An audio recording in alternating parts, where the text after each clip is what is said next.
Hello, hello. Welcome, welcome. Come on in.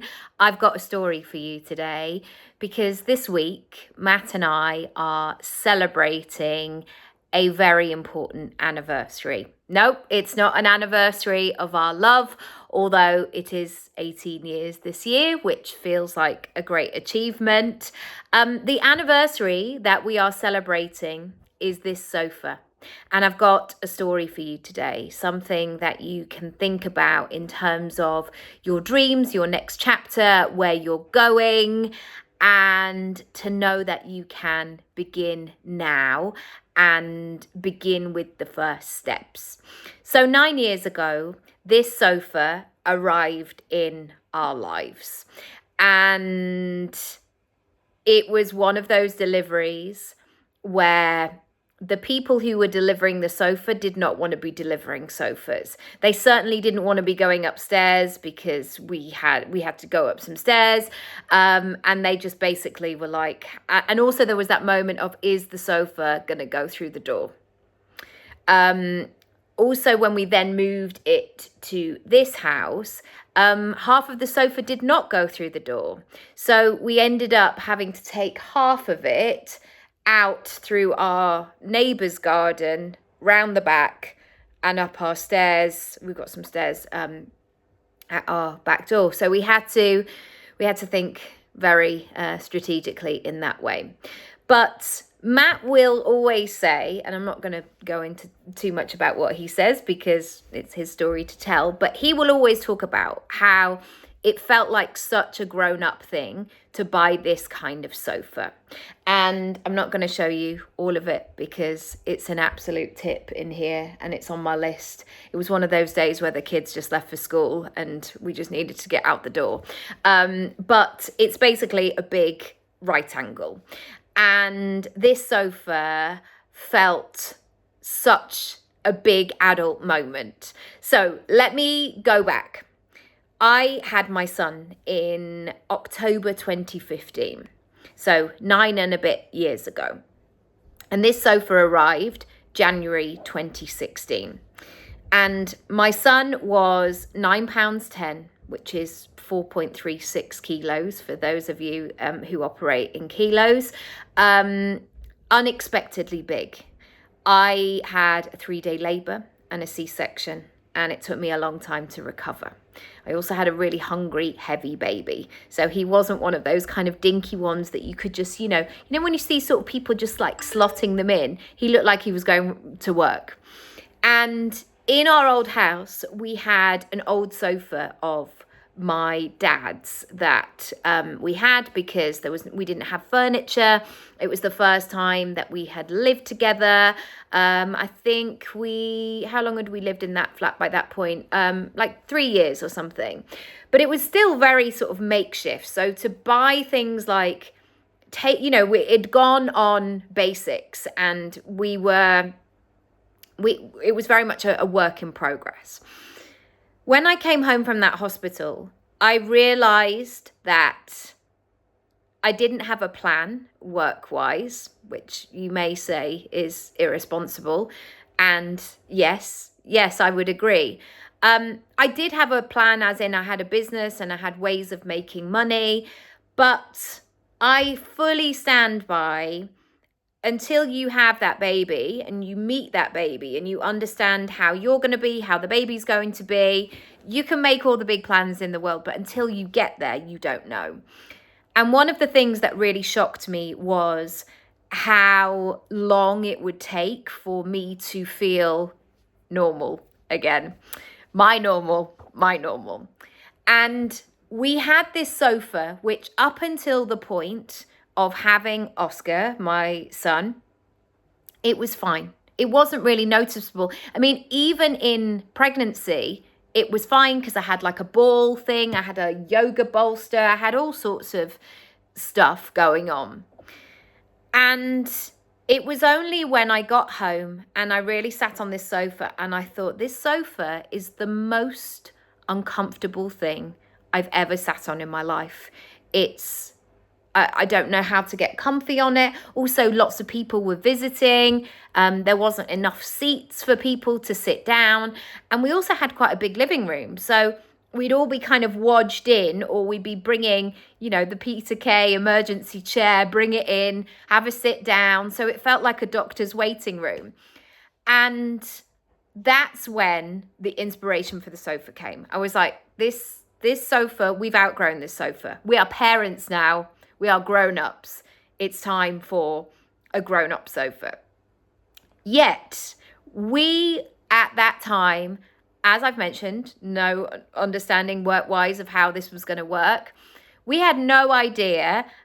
We had no business thinking about buying something like a sofa. We were literally trying to survive day by day. If you've had follow-up checks after having a baby, usually the baby puts on all their weight that they drop after the birth very quickly.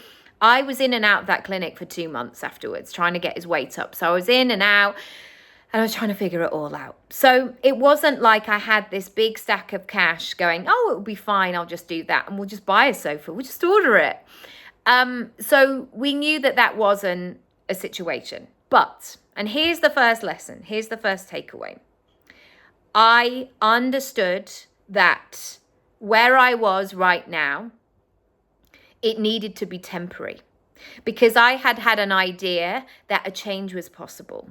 A change was desired.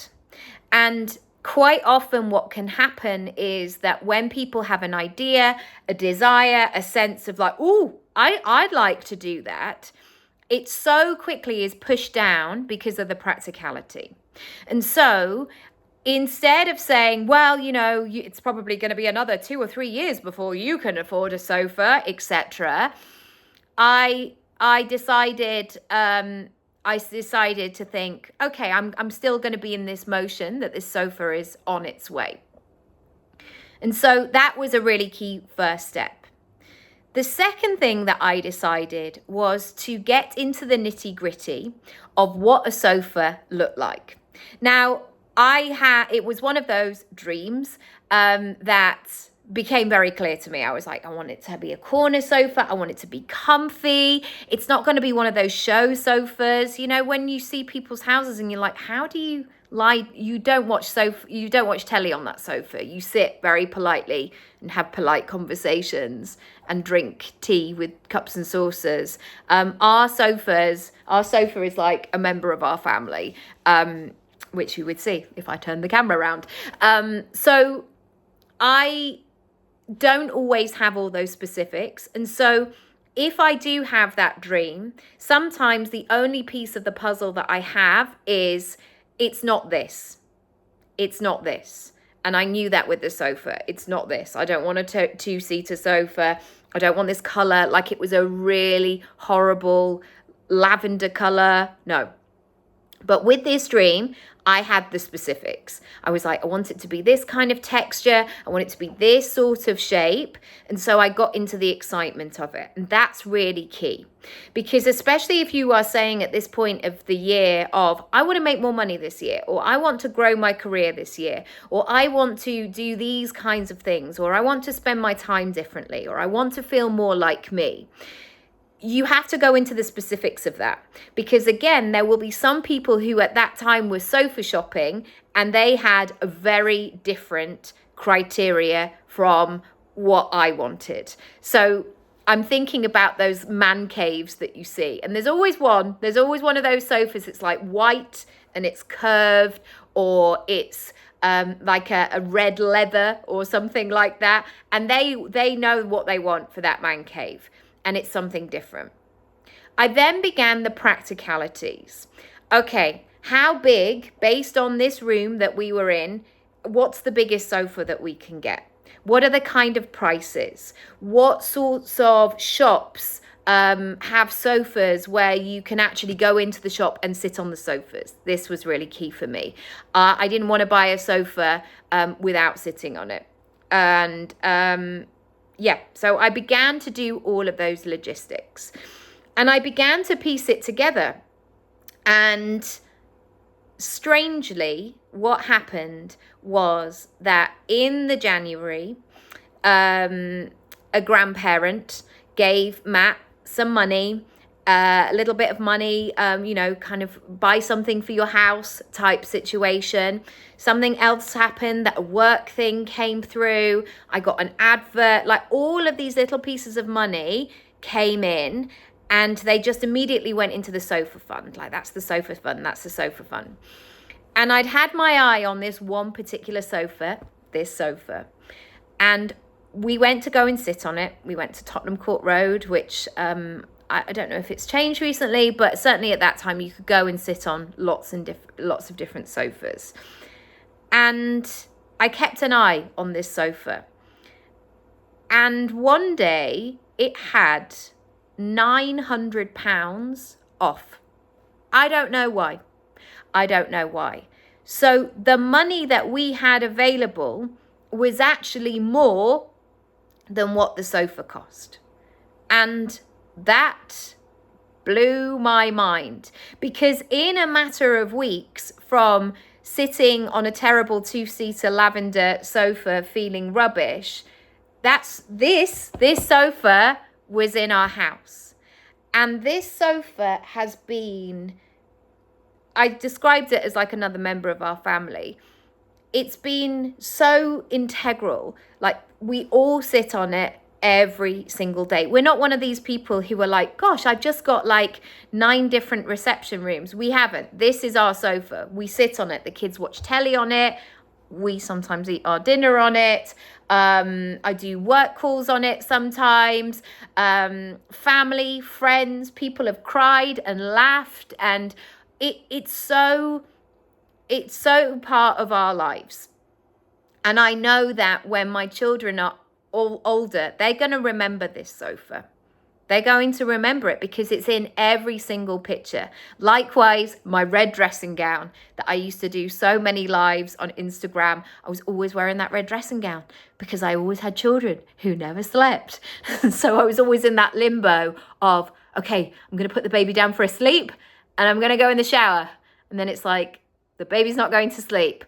Okay, right, take one of those little chairs into the bathroom, put the baby in there, get in the shower, all of the things.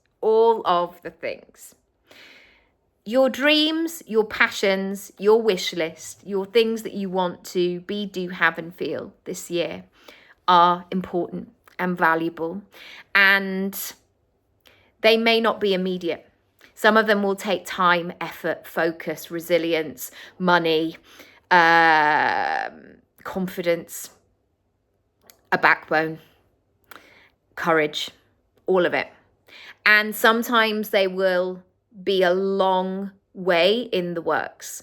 And your impatience and your sense of injustice and frustration that these things are not happening immediately may create blocks along the way.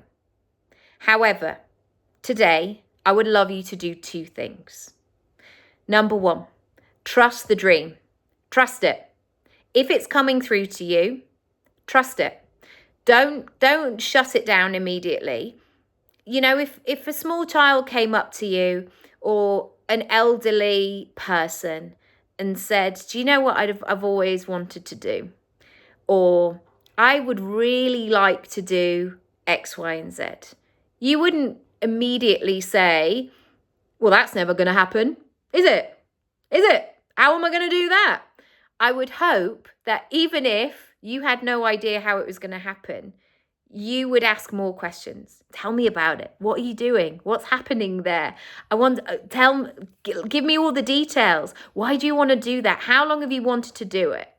Be inquisitive, be curious. Do that for yourself. Instead of going into practical mode of the how and, well, I don't know, and nobody ever has bought a new sofa in my family, all of these things. Just be with the dream.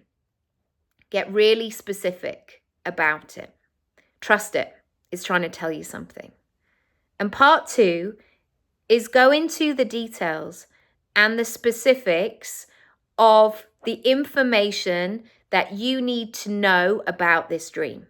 So going back to the sofa, I had strong views about the colour, the shape, the kind of size that we would want, the formation of what it looked like, how the cushions were. Some of them like didn't have the armrests, the feet, all of it.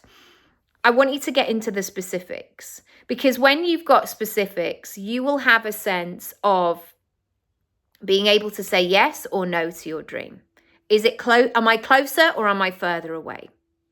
And so often we then ask more questions because of fear or a disbelief that it can happen. But I'm here to say that yes, sometimes it will take time.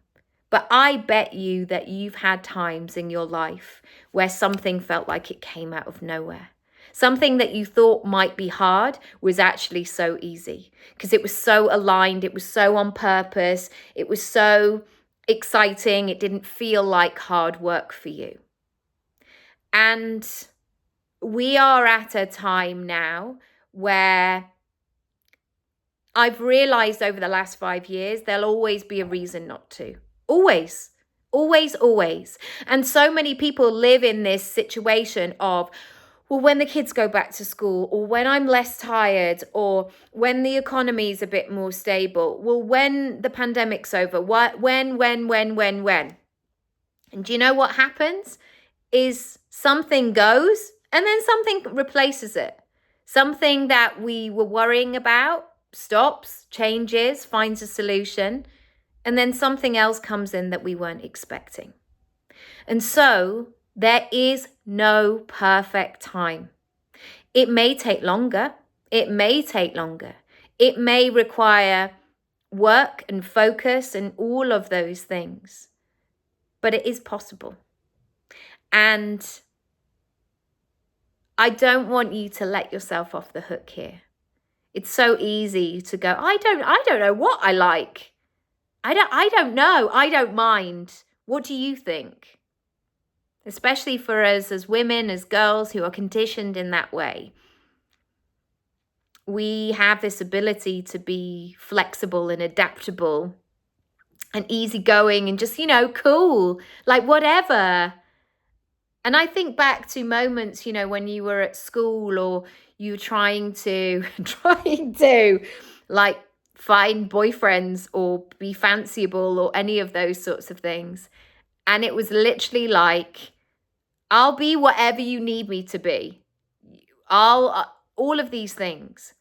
I watch women go into family situations and they can work through where they need to place themselves. What does that person need? I see it with mothers with their children. They can just unlock stuff. It's innate in so many of us. But today I want to talk about you, because I know that you are doing all those things for everybody else. And that's great. And I know myself, I will always continue to do that. I worked out the other day that I'm going to have a child at home until I think 57 was what I worked out. 57. And so it's a while away. But what am I going to do until I'm 57? Just kind of go, well, I'm not going to start now because, wait. No, I don't even know if I'll get to 57. I mean, I hope I do. Touch sofa, touch wood. You have to begin right now in a way that feels really good. If I can help and support you, I would love to. I've been doing this work for 15 years. I've worked with so many different types of people. And maybe you watch this video today and you think, I'll do it. I'm not ready yet. Ask yourself what you need in order to feel ready. And make yourself accountable to yourself. Because I can tell myself all of these things. I'll do it when, I'll do it. Why? Is it true? Is it a truth? Is it a lie? Why am I holding myself back? Why are you holding yourself back? Why are we holding ourselves back? All of the things. Send me a message. Let me know what you took away from today's little sofa chat. And thank you, sofa. I'm grateful for you. I'm going to tidy you and take care of you. And I can't wait to wash you in the summer. Get all the cushion covers off. Get them on the line. It's beautiful. This is 43. Thanks for watching. Thanks for listening. Lots of love, and I'll see you soon. Bye.